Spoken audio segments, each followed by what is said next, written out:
हरे कृष्णा। स्वागत है आप सभी का आपके अपने YouTube चैनल उपासना की उपासना में।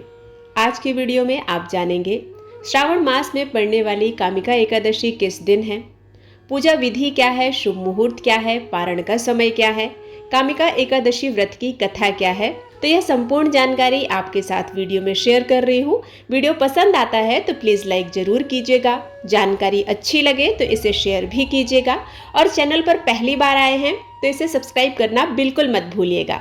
हमारे सनातन धर्म में एकादशी को सबसे शुभ दिन माना जाता है। एकादशी भगवान विष्णु को समर्पित है और भक्त भगवान विष्णु की पूजा अर्चना करते हैं। कामिका एकादशी श्रावण मास के कृष्ण पक्ष की 11वीं तिथि को मनाई जाती है। साल 2023 में कामिका एकादशी 13 जुलाई 2023 को मनाई जाएगी। कामिका एकादशी का हिंदुओं में बहुत महत्व होता है। यह दिन भगवान विष्णु की पूजा के लिए समर्पित होता है और इस बार यह एकादशी गुरुवार के दिन है। तो गुरुवार का दिन भगवान देवगुरु बृहस्पति और विष्णु भगवान के लिए समर्पित होता है और एकादशी तिथि भगवान श्री हरि विष्णु के लिए अत्यंत प्रिय तिथि है। वार के दिन आने के कारण अत्यंत महत्वपूर्ण हो जाती है क्योंकि यह श्रावण माह के दौरान आती है और श्रावण माह भगवान शिव के भक्तों के लिए विशेष होता है। यह चतुर्मास के दौरान पड़ने वाली पहली एकादशी भी है। जो भक्त पूरी श्रद्धा और समर्पण के साथ इस व्रत को रखते हैं उन्हें अपने बुरे कर्मों से छुटकारा मिल जाता है जो उन्होंने जाने अनजाने किए होंगे।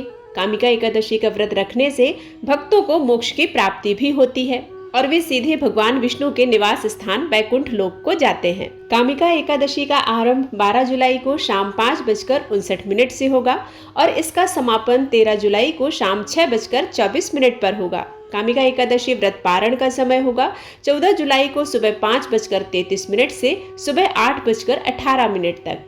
कामिका एकादशी का व्रत करना अश्वमेघ यज्ञ करने के समान होता है।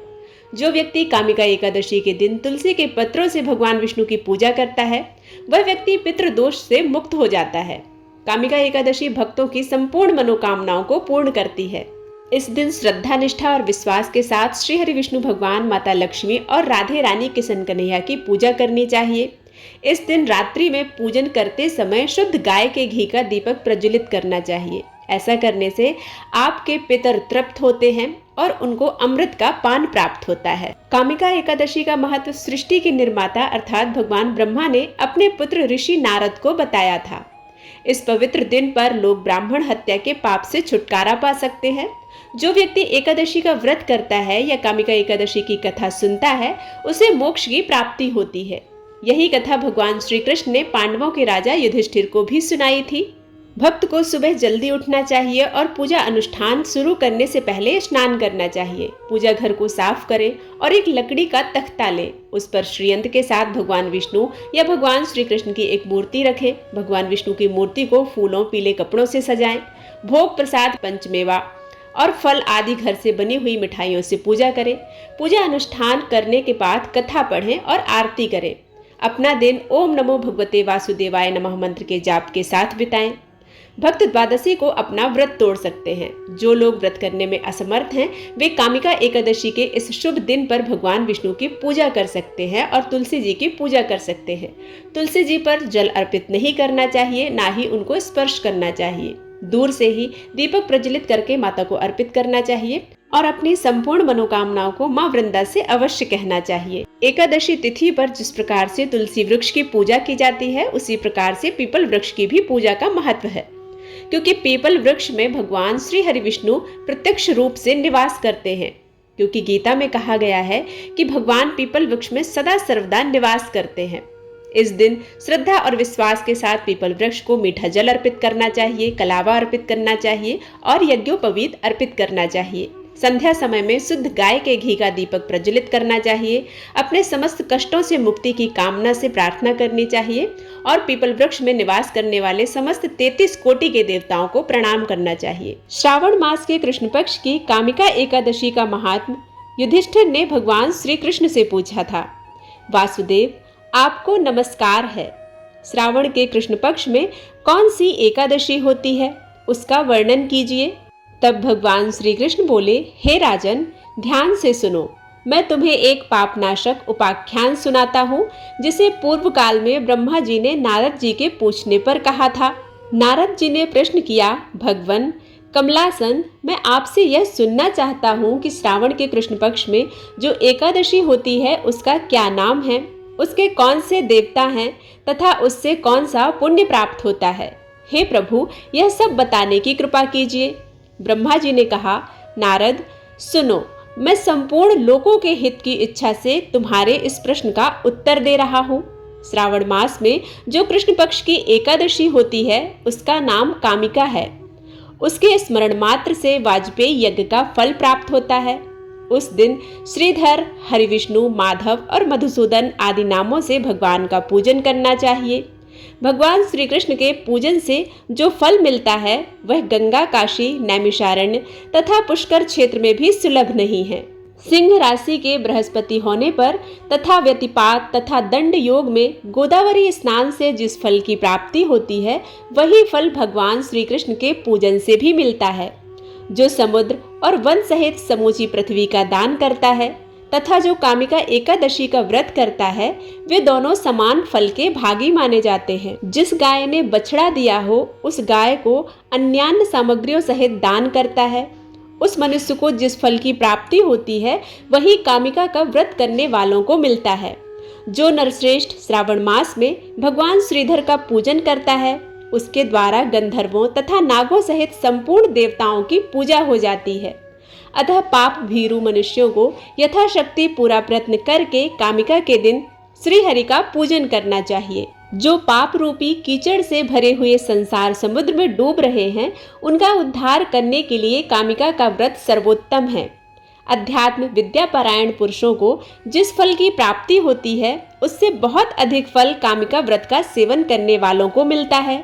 कामिका का व्रत करने वाला मनुष्य रात्रि में जागरण करके न तो कभी भयंकर यमराज का दर्शन करता है और न ही कभी दुर्गति में ही पड़ता है। लाल मणि, मोती, वैदूर्य तथा मूंगे आदि से पूजित होकर भी भगवान विष्णु वैसे संतुष्ट नहीं होते जैसे तुलसी दल से पूजित होने पर होते हैं। जिसने तुलसी की मंजरियों से श्री केशव का पूजन कर लिया उसके जन्म भर का पाप निश्चित ही नष्ट हो जाता है।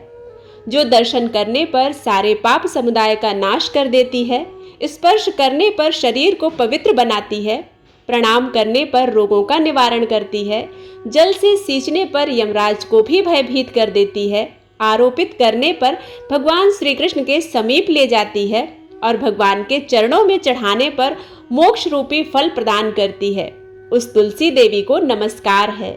जो मनुष्य एकादशी को दिन रात दीपदान करता है उसके पुण्य की संख्या चित्रगुप्त भी नहीं जानते।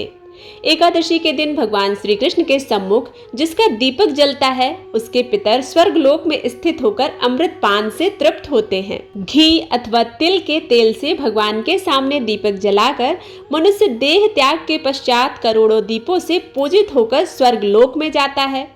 भगवान श्री कृष्ण कहते हैं, हे युधिष्ठिर, यह तुम्हारे सामने मैंने कामिका एकादशी की महिमा का वर्णन किया है। कामिका सब पातकों को हरने वाली है, अतः मानवों को इसका व्रत अवश्य करना चाहिए। यह स्वर्गलोक तथा महान पुण्य फल प्रदान करने वाली है।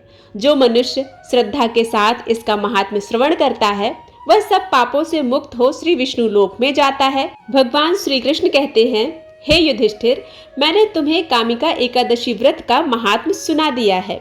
अब मैं तुम्हें कामिका एकादशी व्रत की कथा सुनाता हूँ, तो तुम उसे ध्यान से सुनो।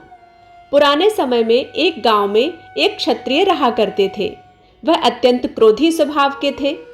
एक बार एक ब्राह्मण और क्रोधी क्षत्रिय का किसी बात को लेकर झगड़ा हो गया। क्रोध में आकर क्षत्रिय ने ब्राह्मण की हत्या कर दी। इसलिए उसने अपने अपराध और ब्राह्मण की हत्या से लगने वाले पाप को नष्ट करने के लिए क्षमा हेतु ब्राह्मण की क्रिया करवानी चाहिए, किंतु ब्राह्मणों ने उसे क्रिया में शामिल होने से मना कर दिया, जिस कारण वह ब्रह्म हत्या का दोषी हो गया। इसके परिणाम स्वरूप ब्राह्मणों ने उसके घर भोजन करने से भी मना कर दिया। तब उस क्षत्रिय ने एक साधु के पास जाकर कहा कि हे साधु देवता, मेरा पाप कैसे नष्ट हो सकता है? इस पाप को दूर करने का कृपया कोई मार्ग बताइए। साधुओं ने उस क्षत्रिय को कामिका एकादशी का व्रत रखने और पूर्ण विधि विधान से व्रत का पालन करने तथा कामिका एकादशी व्रत की कथा सुनने को कहा। उस क्षत्रिय ने साधु महाराज के बताए अनुसार ही पूर्ण विधि विधान से कामिका एकादशी का व्रत किया तथा कामिका एकादशी व्रत की कथा को सुना और व्रत को पूर्ण किया। रात्रि में जब वह भगवान की मूर्ति के पास सो रहा था तब भगवान ने उसके सपने में आकर दर्शन दिए। क्षत्रिय ने ब्राह्मण की हत्या का पश्चाताप कर लिया था, इस कारण भगवान ने उसे क्षमा दान दिया और समस्त पापों से मुक्ति दी। हे भगवान, जिस प्रकार आपने उस क्षत्रिय के पापों का विनाश करके उसको सद्बुद्धि दी, उसी प्रकार कामिका एकादशी का व्रत करने वाले को, कामिका एकादशी व्रत कथा को सुनने वाले को और कामिका एकादशी व्रत की कथा सुनाने वाले को सभी को पापों से मुक्त करना और सद्बुद्धि देना। यह थी सावन कृष्ण पक्ष की एकादशी व्रत की कथा। उम्मीद करती हूँ यह कथा आप सभी को पसंद आई होगी। यदि पसंद आती है तो प्लीज़ लाइक करें, शेयर करें और सब्सक्राइब करना बिल्कुल ना भूलें। मिलते हैं एक नई कथा के साथ, तब तक के लिए जय श्री कृष्णा, राधे राधे।